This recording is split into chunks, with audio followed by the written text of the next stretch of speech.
Hello friends, मेरा नाम जगविंदर है। इस सेशन में हम देखते हैं कि red Hat Enterprise Linux version 6 को कैसे इंस्टॉल किया जाता है। तो आप जैसे जानते हैं कि रेड हैट ने नया वर्जन रिलीज किया है अपने ऑपरेटिंग सिस्टम का, और वो है red Hat Enterprise Linux version 6।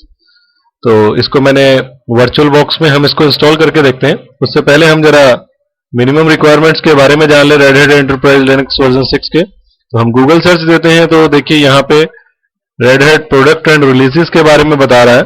आप इसको ओपन कीजिए और आप देखेंगे कि हमारे पास Red Hat Enterprise Linux technologies capabilities and limits के बारे में आपको अलग अलग कितने मैक्सिमम सीपीयूज, मेमोरी, ये जो सब चीजें हैं ये आप चेक कर सकते हैं कि कितने आपके रिक्वायर्ड मिनिमम्स में आ गया आपका। x86 में क्या आप कितने MB रैम यूज कर सकते हैं, मिनिमम क्या है और रिकमेंडेड क्या है। इसी तरीके से वर्जन 6 में मिनिमम कितनी और आप रिकमेंडेड कितनी रैम लेनी चाहिए आपको, तो आप यहां से इससे हेल्प ले सकते हैं। प्लस ये जो आपके अलग अलग कंपैरिजन चार्ट्स हैं, जैसे सर्वर वर्जन चार्ट्स में भी आप आइडिया ले सकते हैं। तो basically red Hat Enterprise Linux version जो 5 थी वो भी 512 MB के ऊपर अच्छे से रन करती थी। तो हम इसकी मिनिमम रिक्वायरमेंट हमने ले ली है, एक वर्चुअल मशीन बनाई है जिसमें हमने 512 MB रैम लिया है, प्लस हमने एक 80 GB की हार्ड डिस्क इसमें बनाई है। तो इसको पावर ऑन करते हैं और देखते हैं क्या होता है। तो देखिए ये सीडी से बूट कर गया है। अगर मैं 1 मिनट के अंदर कोई भी की प्रेस नहीं करता हूं तो ये ऑटोमेटिकली इंस्टॉलेशन स्टार्ट हो जाएगी। तो फर्स्ट ऑप्शन है कि इंस्टॉल और upgrade an existing system, install system with basic video driver. अगर आपका वीडियो ड्राइवर किसी कारण से सपोर्ट नहीं कर रहा है। रेस्क्यू मोड हम तब चलाएंगे जब हमारा सिस्टम किसी कारण से करप्ट हुआ हो और या बूट ना कर पा रहा हो या कोई भी प्रॉब्लम हो, तो हम CD DVD से इसको बूट करवाना चाहते हैं। और बूट फ्रॉम लोकल ड्राइव, आप लोकल ड्राइव से भी इसको बूट करवा सकते हैं। तो अभी हम इसको इंस्टॉल करना चाहते हैं और एंटर प्रेस करते हैं फर्स्ट ऑप्शन के साथ।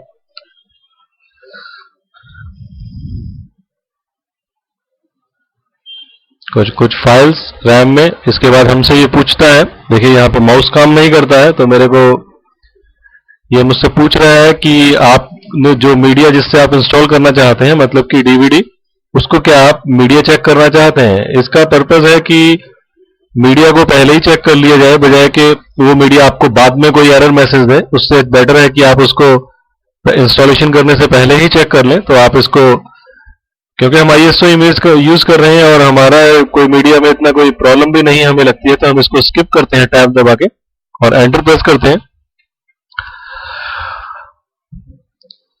अब इस समय देखिए जो एनाकोंडा इंस्टॉलर प्रोग्राम, यहाँ पे ये वीडियो कार्ड को प्रोब करता है। अगर इसको वीडियो कार्ड यहाँ पे मिल जाता है तो आगे की इंस्टॉलेशन हमारी GUI में स्टार्ट होती है, और अगर इसको वीडियो कार्ड का ड्राइवर नहीं मिलता है तो आगे की इंस्टॉलेशन हमारी मेन्यू ड्रिवन होती है। तो वहां पे हमारे जो मतलब ब्लू स्क्रीन मेन्यूज वगैरह जो आते हैं, तो इसको वीडियो कार्ड मिल गया और हमारी आगे की इंस्टॉलेशन GUI में हो रही है, ग्राफिकल यूजर इंटरफेस में। हम नेक्स्ट प्रेस करते हैं। हमसे लैंग्वेज के बारे में पूछ रहा है तो हम इसको इंग्लिश रहने देते हैं। कीबोर्ड टाइप पूछ रहा है तो हम US इंग्लिश इसको भी रहने देते हैं, या जो भी आप कीबोर्ड टाइप प्रेस सिलेक्ट करना चाहें। अब देखिए वो पूछ रहा है कि जो ये इंस्टॉलेशन है ये आप कहां पे इंस्टॉल करना चाहते हैं। आप बेसिक स्टोरेज डिवाइसेस जो हमारे PC में लगी होती है उसके अंदर करना चाहते हैं, या आप स्टोरेज एरिया नेटवर्क में iSCSI वगैरह डिवाइसेस को यूज करना चाहते हैं। तो SANS आपको पता होगा कि एक अलग से स्टोरेज एरिया नेटवर्क होता है और इसमें आप डायरेक्ट मतलब जो ड्राइव्स हैं वो डायरेक्टली हमारे PC में ना स्टोर होके एक अलग से उसका बॉक्सेस लगे होते हैं जहां पे आप स्टोरेज एरिया नेटवर्क क्रिएट करके थ्रू फाइबर चैनल्स उसमें आप डाटा को स्टोर करवा सकते हैं। बड़े इन्वायरमेंट में, अच्छे इन्वायरमेंट्स में, एंटरप्राइज नेटवर्क्स में ऐसे चीजें हमें देखने को मिलती हैं। लेकिन हम इसको अपने होम PC में जस्ट टेस्टिंग पर्पस के लिए इंस्टॉल कर रहे हैं, तो हम बेसिक स्टोरेज डिवाइस लेते हैं और नेक्स्ट प्रेस करते हैं। हमें एक वार्निंग दे रहा है कि आपका जो ड्राइव है, डेटा ड्राइव, उसको ये लॉस कर देगा अगर आप इसको इनिशियलाइज करेंगे, और आपको री इनिशियलाइज करने के लिए वो बोल रहा है। तो हमें कोई प्रॉब्लम नहीं, हम वर्चुअल मशीन में इंस्टॉल कर रहे हैं। प्लस क्योंकि ये फर्स्ट टाइम इंस्टॉलेशन है तो हमारी जो डिस्क है वो रॉ है, इसलिए उसको एक बार रीइनिशियलाइज कर देते हैं। तो मेरे कंप्यूटर का नाम, जो भी आप नाम यहाँ पे डालना चाहते हैं, मान लीजिए हम इसका नाम रखना चाहते हैं fully qualified domain name king.local, तो लोकल जैसे कि हम .com .net, तो जो भी आप, ये कंप्यूटर का नेम होगा और ये डोमेन का नाम होगा, होस्ट नेम इज king.local हो जाएगा। नेक्स्ट प्रेस करते हैं। आप यहाँ पे नेटवर्क को भी कॉन्फ़िगर कर सकते हैं, जैसे कि मैं भूल गया था आपको बताना। तो बाय डिफॉल्ट देखिए वायर्ड नेटवर्क है, एथरनेट है, और आप इसको इस समय जो कॉन्फ़िगरेशन है आईपी वर्जन 6 में, ये ऑटोमेटिकली वाया DHCP ले रहा है। लेकिन अगर आप चाहते हैं कि इसको मैं मैनुअली, आप इसमें आईपी एड्रेस देना चाहते हैं, तो यहां से आप इसको आईपी एड्रेस, नेटमास्क और गेटवे भी प्रोवाइड कर सकते हैं। प्लस यहां पे आप DNS सर्वर भी दे सकते हैं। तो मेरा ऐसा कोई प्लान नहीं है, हम इसको स्किप करते हैं अभी के लिए, और बाद में इसको आईपी एड्रेस कॉन्फ़िगर करेंगे और नेक्स्ट प्रेस करते हैं। इसके बाद वो मुझसे टाइम जोन इंफॉर्मेशन पूछ रहा है, तो जो भी आपका टाइम जोन होगा, फॉर एग्जांपल आप अगर इंडिया में है तो एशिया कोलकाता, या कहीं पे भी आसपास जिस जगह में भी है, देखिए बहुत सारी लोकेशंस, या आप इसको यहां से भी स्क्रॉल अप स्क्रॉल डाउन करके ये सब काम कर सकते हैं। तो हमने इसको सिलेक्ट कर लिया है, जो भी हमारा टाइम जोन होगा। नेक्स्ट प्रेस करते हैं और उसके बाद हमारे रूट का पासवर्ड पूछ रहा है। जो रूट का पासवर्ड है वो कम से कम 6 कैरेक्टर्स का होना चाहिए। तो वैसे तो रिकमेंडेड है कि आपका जो पासवर्ड है वो कॉम्प्लेक्स होना चाहिए पासवर्ड, जो हमारे कीबोर्ड में कैपिटल लेटर्स हैं, स्मॉल लेटर्स हैं, न्यूमेरिक कैरेक्टर्स हैं, या अल्फा न्यूमेरिक है, जिनको हम स्पेशल कैरेक्टर्स कहते हैं, वो कैरेक्टर्स हैं। तो उनमें से कोई 3 हो तो हमारा पासवर्ड स्ट्रॉन्ग और कॉम्प्लेक्स बनता है। लेकिन क्योंकि रूट हमारे रेड हैट एंटरप्राइज लिनक्स का एडमिनिस्ट्रेटर माना जाता है, तो वो कैसा भी पासवर्ड चाहे, एडमिनिस्ट्रेटर मतलब अनलिमिटेड पावर, तो वो जैसा चाहे वैसा पासवर्ड सेट कर सकता है। तो मैंने यहाँ पे सिंपली 1 2 3 4 5 6 सिलेक्ट कर दिया है, तो ये उसको भी एक्सेप्ट कर लेगा। बट एक छोटा सा वार्निंग हमें दे रहा है कि ये पासवर्ड बहुत वीक है। तो अगर आप इसको चेंज करना चाहते हैं या कोई कॉम्प्लेक्स पासवर्ड रखना चाहते हैं तो आप रख सकते हैं, लेकिन हम इसको यूज करना चाहते हैं। उसके बाद बहुत सारी ऑप्शंस आ गई हैं हमारे इंस्टॉलेशन के लिए, जिसमें से वो कह रहा है कि आप हार्ड डिस्क पे कैसे पार्टीशंस क्रिएट करना चाहते हैं। तो बाय डिफॉल्ट जो, अगर मैं इसको ऐसे ही रहने दो, तो ये इस समय अगर जो ये ऑप्शन कह रहा है, एक एक को हम समझते हैं। तो ये कह रहा है कि यूज ऑल स्पेस। तो अगर आपकी हार्ड डिस्क है और उसमें पूरे का पूरा कोई पार्टीशन नहीं है या है भी, तो ये उन सबको रिमूव कर देगा और अपनी डिफॉल्ट सेटिंग्स के साथ सारा स्पेस हार्ड डिस्क का यूज करके इंस्टॉलेशन परफॉर्म कर देगा। सेकंड ऑप्शन थोड़ी सी सेफ है। इसमें सेफ ये है कि अगर आप विंडोज यूज कर रहे हैं और ड्यूल बूटिंग में आप इसको बूट करवाने हैं, तो आपके इस ऑप्शन से कम विंडोज वाले पार्टीशन नहीं उड़ेंगे। और पार्टीशन हमारा जो होना चाहिए वो प्राइमरी पार्टीशन होना चाहिए, जिसके ऊपर मैं लिनक्स इंस्टॉल कर रहा हूं। थर्ड ऑप्शन, अगर कोई पार्टीशन नहीं है तो वो किसी पार्टीशन को, एग्जिस्टिंग पार्टीशन में मेरे हार्ड डिस्क में स्पेस नहीं है, उसको श्रिंक कर देगा और एक नया पार्टीशन मेरे लिए क्रिएट कर देगा। अगर आपने 1-2 पार्टीशन बना रखे हैं और खाली स्पेस है और प्राइमरी पार्टीशन बनने की अभी अगर गुंजाइश भी है, तो आप यहाँ पे इस ऑप्शन को भी यूज कर सकते हैं। तो जो भी फ्री स्पेस उसको मिलेगा आपकी हार्ड डिस्क पे, वहां पे जाके लिनक्स इंस्टॉल हो जाएगा। और लास्ट ऑप्शन में वो आपसे कस्टमली लेआउट तैयार करवाएगा। तो हम कस्टम देखते हैं और नेक्स्ट ऑप्शन सिलेक्ट करते हैं। तो देखिए जो हार्ड डिस्क होती है हमारे सिस्टम में, लिनक्स सिस्टम्स में, उसमें इस टाइप की हार्ड डिस्क देखने को मिलती हैं, जैसे कि SDA, और सभी की सभी डिवाइसेस dev नाम की डायरेक्टरी में सेव होती हैं। SDA का मतलब है कि ये SATA, SCSI या हमारी USB डिवाइस है। अगर इसकी जगह पे HDA होता, H, तो ये हमारी IDE डिवाइस होती। तो ये SATA या SCSI डिवाइस की तरह ले रहा है इसको। तो यहाँ पे SCSI डिवाइस हमने सिलेक्ट की हुई है, इसलिए वो उसको SDA ले रहा है। और टोटल 80 GB का जो स्पेस दिखा रहा है, तो हम क्रिएट करते हैं। तो लिनक्स इंस्टॉल करने के लिए हमारे पास 3 पार्टीशंस कम से कम होने चाहिए। वो होते हैं रूट पार्टीशन, रूट, बूट और स्वैप पार्टीशंस। तो मैं स्टैंडर्ड पार्टीशन लेता हूं। इस यहाँ पे और भी बड़ी सारी ऑप्शंस हैं। आप रेड पार्टीशन बना सकते हैं फॉल्ट टॉलरेंस के लिए, और LVMs क्रिएट कर सकते हैं। LVMs हम किसी अगले वीडियो में देखेंगे। तो मैं स्टैंडर्ड पार्टीशन क्रिएट करता हूं और पहला पार्टीशन टाइप जो लेता हूं वो लेता हूं इसमें से बूट। बूट पार्टीशन में हमारी बूट फाइल्स सेव होती हैं और ये बाय डिफॉल्ट 2 MB 200 MB को ले रहा है। तो बूट पार्टीशन में क्योंकि बूट फाइल्स हैं और आगे हम इसको थोड़ा सा बढ़ा घटा भी सकते हैं, तो इसका थोड़ा स्पेस ज्यादा ले लेते हैं 500 MB। अदरवाइज अगर वो इसने 200 MB लिया है तो इससे भी हमारा काम तो चल सकता है और या फिर इसको अगर आप थोड़ा और सेफ चलना चाहते हैं तो अगर और आपके पास स्पेस है तो 1 GB भी आप इसको ले सकते हैं। तो हमने 1000 MB इसको ले लिया है बूट पार्टीशन को और इसको हम ओके प्रेस करते हैं। तो पहला पार्टीशन हमारा क्रिएट हो गया। एक और पार्टीशन हम क्रिएट करते हैं, ये भी स्टैंडर्ड पार्टीशन, और ये हमारा मैंने आपको बताया था कि दूसरा पार्टीशन बूट होना चाहिए। वैसे तो हम इतनी तरह के पार्टीशंस क्रिएट कर सकते हैं। होम डायरेक्टरी जहां हमारे होम यूजर्स, हमारे जो यूजर्स हैं उनकी होम डायरेक्टरीज रहेंगी, temporary data, user data, variable data, जैसे कि कोई टेम्पररी डाटा सर्वर के लिए यूज होता है, हमारे जो सॉफ्टवेयर होते हैं वो ऑप्ट की डायरेक्टरी में, सभी के लिए हम अलग अलग पार्टीशंस क्रिएट करके उसमें डाल सकते हैं, जो कि हमारे आगे हमें फ्यूचर में बड़ा हेल्प करेंगे अच्छी एडमिनिस्ट्रेशन में। लेकिन अगर मिनिमम की बात करें तो हमारे पास 3 पार्टीशन कम से कम होने चाहिए। वो एक पहला जो हमने बूट बनाया, दूसरा रूट, क्योंकि रूट बन जाने से root of file system create हो जाएगा और ये बाकी पार्टीशन एज अ डायरेक्टरीज और सब डायरेक्टरीज इसमें इंस्टॉल होते चले जाएंगे। तो मैं बूट लेता हूं और इसको एक अच्छा खासा स्पेस दे देता हूं। जैसे मान लीजिए इसको हम 40 GB के आसपास स्पेस दे देते हैं, ओके प्रेस करते हैं और एक और पार्टीशन हम क्रिएट करते हैं जो कि है स्वैप पार्टीशन। तो देखिए अगर मैं यहां पे सिलेक्ट करता हूं तो कोई ऑप्शन नहीं आ रही है। प्लस एक चीज मैं आपको थोड़ा बताना भूल गया, एक्सटेंडेड फॉर ext4 इज जो ये नया फाइल सिस्टम आया है, इससे पहले एक्सटेंडेड 2 और एक्सटेंडेड 3 फाइल सिस्टम्स हमारे पास अवेलेबल थे, जो जर्नलिंग फाइल सिस्टम के नाम से भी फेमस था ext3, third extended Linux file system.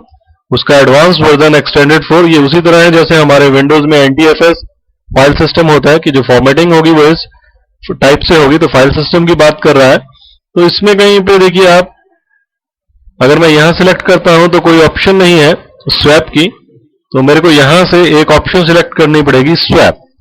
तो swap is basically virtual memory की तरह वर्क करता है। हमारे लिनक्स सिस्टम्स में वर्चुअल मेमोरी हार्ड डिस्क का वो पार्ट होता है जो रैम की तरह वर्क करता है और हमारे ऑपरेशंस को फास्ट बनाता है। तो लिनक्स रिकमेंड करता है स्वैप मेमोरी को 2 times of the physical memory. जैसे कि आपकी फिजिकल मेमोरी अगर 512 MB है, 512 MB है, तो आप इसको 1024 MB ले सकते हैं, यानी कि which is twice of your physical memory. तो इससे आपके ये वर्चुअल मेमोरी की तरह वर्क करेगा। वर्चुअल मेमोरी पे आप और रिसर्च कर सकते हैं गूगल में, या अगर आपको थोड़ी नॉलेज नहीं है। अदरवाइज आगे बढ़ते हैं और ये 3 पार्टीशन करने के बाद मेरा लिनक्स रेडी हो गया है इंस्टॉल करने के लिए।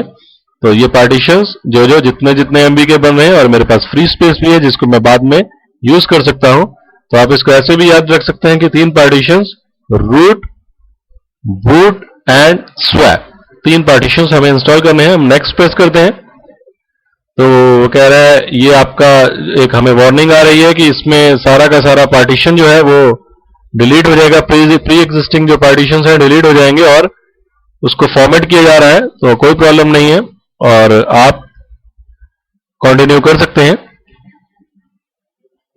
फाइल सिस्टम्स क्रिएट हो रहे हैं और इनको फॉर्मेटिंग किया जा रहा है। अगर कोई प्रॉब्लम नहीं होती है तो लिनक्स हमारा आगे बढ़ता है। इसके बाद बूट लोडर्स की बात हो रही है। तो आप कह रहे हैं कि कहां पे बूट लोडर डिवाइस इंस्टॉल किया जाए, तो हमारी एक ही हार्ड डिस्क है SDA, तो उसी में ही बूट लोडर हमारा इंस्टॉल होगा।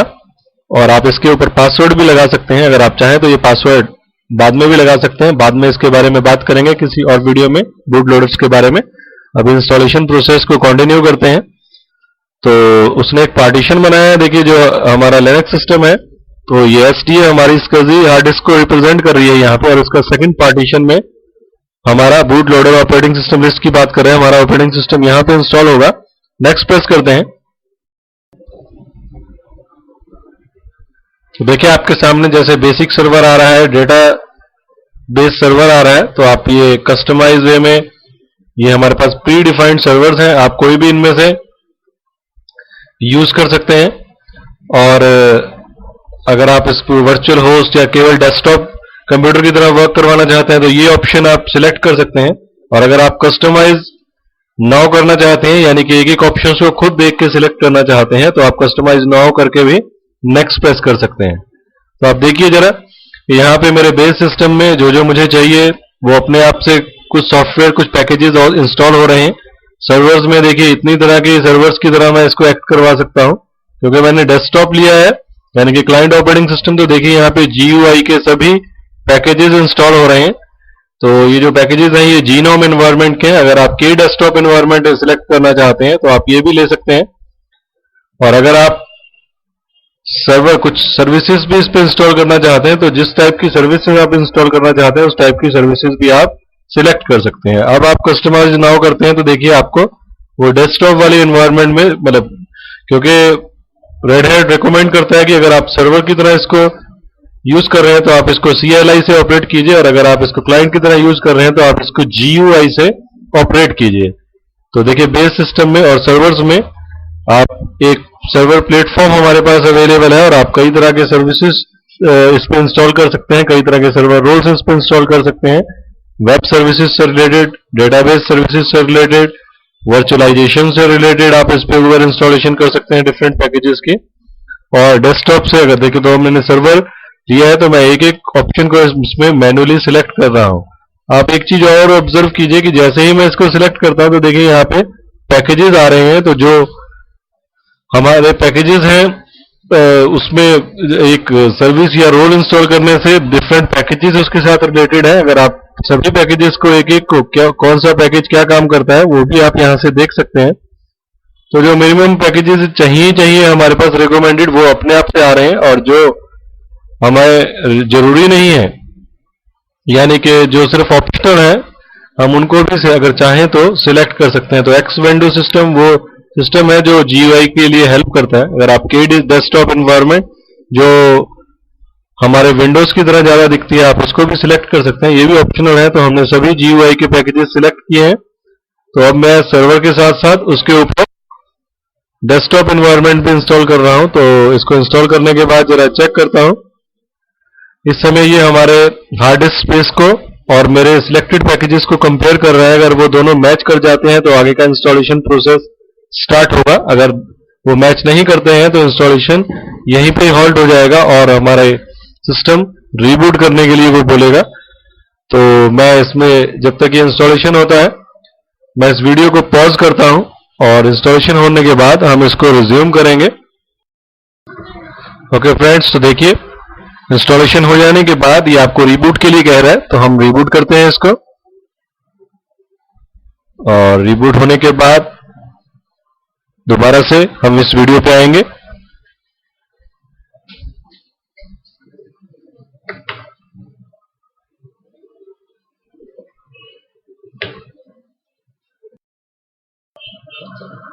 तो हमारा red Hat Enterprise Linux server version 6 start हो रहा है, और फर्स्ट टाइम स्टार्ट होने के बाद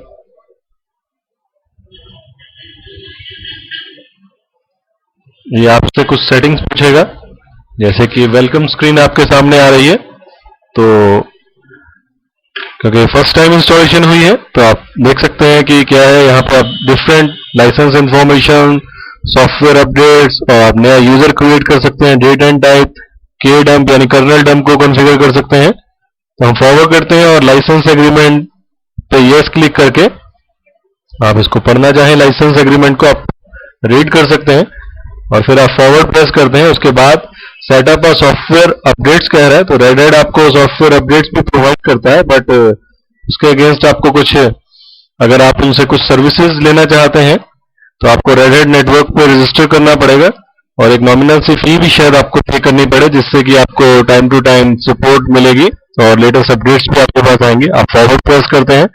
हमने कुछ रेड हैट हमारा नेटवर्क में हमारा कुछ सब्सक्रिप्शन हमने नहीं ले रखी है, तो हम फॉरवर्ड प्रेस करते हैं।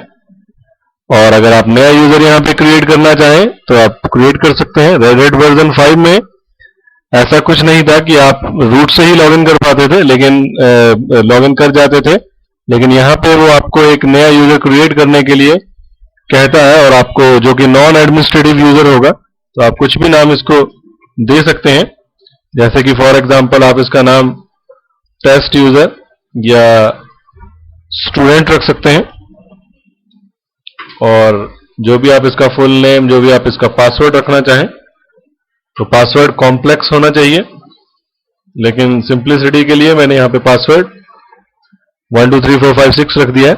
हम फॉरवर्ड करते हैं तो देखिए ये हमें वार्निंग दे रहा है कि ये बहुत वीक है और बहुत सिंपल है, लेकिन कोई बात नहीं, हम इसको यूज करना चाहते हैं। अगर टाइम सेटिंग्स आप करना चाहते हैं, आप टाइम सेटिंग्स कर सकते हैं। वो हमने 512 MB रैम ली है, तो वो कह रहा है कि केडम के लिए बहुत कम रैम है, और आप केडम कॉन्फ़िगर नहीं कर सकते हैं। केडम वैसे मैं आपको बता दूं, जो कर्नल अगर क्रैश हो जाए तो वो डंपिंग मैकेनिज्म है, इसमें कुछ रिपोर्ट्स हैं जो हमारे डंप हो जाते हैं, कर्नल के डंप्स बेसिकली हम कह सकते हैं। Kdump does not require reserving a portion of system memory that will be unavailable for other uses.